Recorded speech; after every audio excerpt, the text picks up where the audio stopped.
And Mike, there's all sorts of like conspiracy theories behind this mask mandate decision.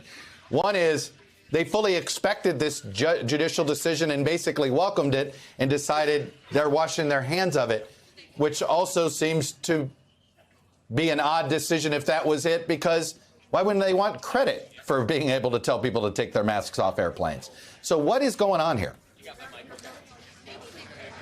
Well, Chuck, it's so interesting that you have this moment where the White House had essentially boxed themselves in with this 2-week hiatus in a decision about whether to permanently lift the masking requirement. It's really complicating the White House's response at this moment. But it also is a very interesting snapshot of the last two administrations side by side at the moment, because Jen Psaki, the White House press secretary, was just briefing reporters on Air Force One as the president is traveling here.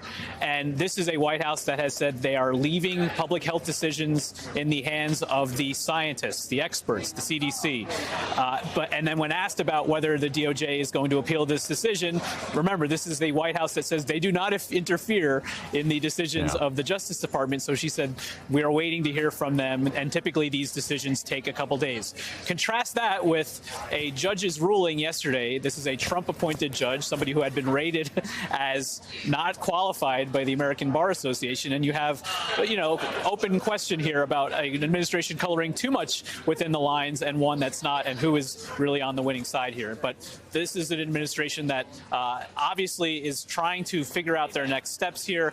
And in the meantime, the White House, the president is trying to get Democrats back on their front foot. We're seeing the president this week do something he hasn't done yet as president. 3 different stops across the country talking about his domestic agenda, focusing on things they have done, Chuck, not things that still are left undone. And it was interesting, as we're also seeing the vice president doing some fundraising, some of the comments she was making last night.